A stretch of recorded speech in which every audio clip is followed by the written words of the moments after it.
G'day guys, and welcome back to the project series. I know it's been a while since our last video. We have been under the pump a little bit with the weather, as you can see behind me. It is just relentless, this rain. It's meant to be set in for the summer, so it's going to make things quite difficult for this build, but we're about to persevere. So the plan is, tomorrow we've got a crane coming, or a big high-ab. We're going to lift the Haines up, put it onto a flatbed trailer, which I've got out there ready to go, chock the boat up, and I'm going to move it to my mate's shed, who is kind enough to clear out his 8x4 shed for us to get some Gelcoat down, which is really exciting. I did spare you guys a lot of the sanding and the boring stuff with this hole. If any of you have any questions on how we shaped any of the chines or anything like that, feel free to drop them in the comments or contact us via Instagram, and we'll give you a detailed description on that. But for the most part, it's just been all sanding, and if you're going to take on a project like this, be prepared to do a lot of sanding. So with that in mind, we're pretty much ready to spray Gelcoat on that boat, but we obviously can't do that in this weather, and I'm not going to muck around with any more gazebos and things like that. So crane it onto the trailer, out to the shed, get some heaters running in the shed, get some warmth in there, and Gelcoat will go down, and then we'll sand the Gelcoat flat to that mirror finish that we're looking for. Once that's complete, we're going to turn the boat back over, get it on the trailer, and then we can gut the inside and go to town. So really looking forward to that stage of the build, and we'll, you know, getting nice and itchy and dusty in there, grinding away. That's all going to be part of it, but really looking forward to it. Alright guys, hopefully in this episode, by the end of it, you'll see some Gelcoat getting put down. Stick with us. Thanks for watching. Don't forget, if you're liking the build so far and you're liking these videos, subscribe, hit the notification button.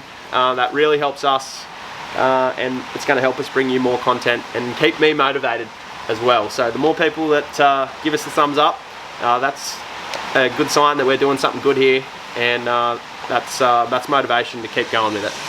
So sit tight, sit back, relax, and enjoy. Thanks.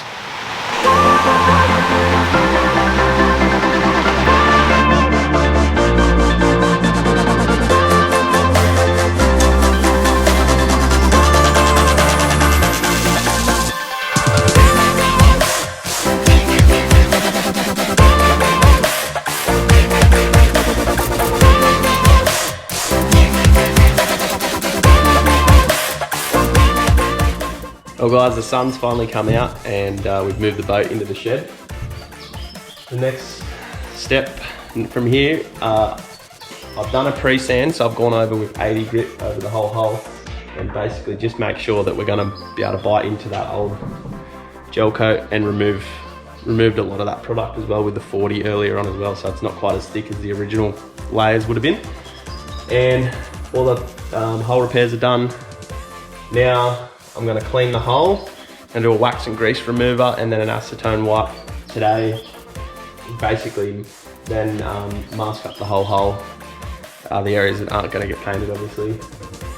And tomorrow I'll come back and spray Gelcoat. So the plan is to just get all the prep work as much as we can today and get fully set up ready to spray tomorrow. Righto guys, I'm just about ready to slap a coat on for the first time with a gun. It's a nerve-wracking moment, but we've acetone wiped this boat down twice, wax and grease removed it before that, masked it all out, and I'm just going to shut this roller door, set up an extraction fan, mask up, and go for it. I'm not going to take you guys through when I'm spraying, just because I don't want Gelcoat all over the camera, but I'll show you some technique in that I use once I get comfortable with it. Anyway, wish me luck. Well guys, I got a little bit carried away yesterday, and I did throw one whole coat of Gelcoat over the boat. We had a couple of little issues. The gun, I'm not the best at tuning these things and getting it to spray right. The consistency I'm pretty happy with. It probably could be flatter, but I'm pretty happy with the way it's come out. The only issue is all the little imperfections that I thought that the Gelcoat would fill, as opposed to, like, if we were spraying 2-pack, we'd do a lot more prep work as far as the finish before spraying. I really thought that the gel coat would fill a lot of these voids, as you can see in places like this, where the pinholes are in the fiberglass, and a couple of little smaller holes. So it unfortunately didn't. So what I've got to do now, I'm going to mix up some Cabasil and Gelcoat together, make a paste, like a peanut butter consistency paste, and I'm going to go fill all those little voids and cavities with that, and that's going to be a close enough colour to the Gelcoat colour. And then hopefully I'm only going to have to put another 2 coats over the top of that. But all in all, for someone who's never done it before, I'm pretty happy with it. It's splattered a little bit in places, but it's, to be honest, you can see that in the light there. To be honest, like, you know, it's the bottom of the boat, and I've seen a hell of a lot worse, that's for sure.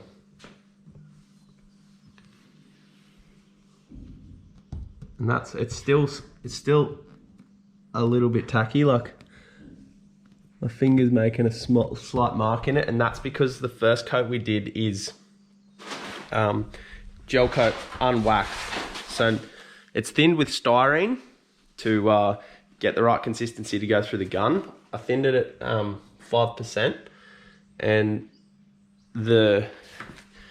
and no wax in there. So no wax. Basically what the wax does is the wax actually comes to the surface. It doesn't matter if it's resin or gel coat. The wax comes to the surface and seals the surface off, and lets that gel coat or resin, whatever you're using underneath, cure properly. So that's why it's remained tacky, and the reason we've done it like that is because we're going to be putting another layer over the top of this. So we want 2 layers of unwaxed gel coat and then a layer of waxed gel coat to seal it off, cure it properly, and then we can sand that layer. So the wax is what makes sanding relatively, well, it makes sanding a lot easier, because if you try and sand this at the moment, you'll find your sandpaper is just going to block up real quick because it's going to be tacky. All right, I'm going to get stuck right into it. Well, we've got our silica or Cabasil and gel coat mix. I'll just sort of show you. It's actually relatively easy to work to. I haven't made it a really thick paste. There's a bit of a chunk in there, but because, and the reason for that is because this is forming, it's quite malleable. It's really getting into those pinholes, and it's a really nice working consistency. I don't know if you can see those little pinholes I'm trying to fill in there, but that's generally what we're doing. There are a couple of spots that I sort of knew were going to show, but I thought the gel coat would fill them, but I was being a little bit, I just had wishful thinking, really. So yeah, I'm going to go over this whole boat, keep doing this, fill as many little patches as I can, then we're going to have to sand it again. So that's all right. This stuff should be relatively easy to sand, I'm told, so hopefully once this cures, I'll leave this overnight, come back tomorrow, probably pull it out of this shed, sand it all back, clean it down, acetone it, wax and grease remover it again, mask it all up, and get ready to spray again. Fingers crossed. Alright, so I've trowed all that filler, the Cabasil and gel coat on. I spacked it on. I got a little bit carried away probably. I've got to shoot lots of sanding to go. Well guys, we're back, but it's a little bit of bad news, unfortunately. So if you remember, I put 1 coat of unwaxed gel coat on the hull, with the intention of putting another coat of unwaxed gel coat and then a final layer of waxed gel coat, which would help cure it off, ready for sanding. But because we've now applied a filler after that first coat, I put wax in the filler. But I was thinking about this overnight and how this potentially could have happened, and my nightmare has come true. So trying to sand this today is turned into a bit of a nightmare, so that it's just blocking up sandpaper on the pads. So what I've done is I've acetone wiped the whole boat. It's tacked up again. Now I'm gonna have to apply a waxed coat of gel coat. So I'm gonna spray that on the boat, get coverage across the whole boat, and that will seal it off, help everything cure properly underneath, and then we're gonna have to sand those imperfections that we've filled with the Cabasil and gel coat. The catch-22 there is that because I put wax in the Cabasil mixture, we probably won't get a very good lamination there, because the wax will come to the surface, and before you apply any polyester resin to another layer with wax, you've got to sand that wax off. So I can't sand the wax off, so I've just acetoned it all, tried to tack it back up. The good thing is we're going to sand it all back anyway, so basically just think of this as a sealed layer to go over the top, seal it all in, let it cure, and then we're going to sand it off again. Bit of a pain in the butt, but it's all a learning curve. That's what this whole process is about. When you take on a project like this, you can't expect to get it right the first time, because I'm not a shipwright, I'm not a shipbuilder, and but you know, part and parcel with it, and we expected to have a few hiccups. The good thing is I should have enough material. If not, the timing's all right. It's coming up to the weekend. Gonna have a bit of a break this weekend. Rightio, so I've just applied some more filler, which is Cabasil gel coat wax in styrene to help it cure properly, and obviously the catalyst, which sets it off. So as discussed before, I'm going to do a coat of waxed gel coat.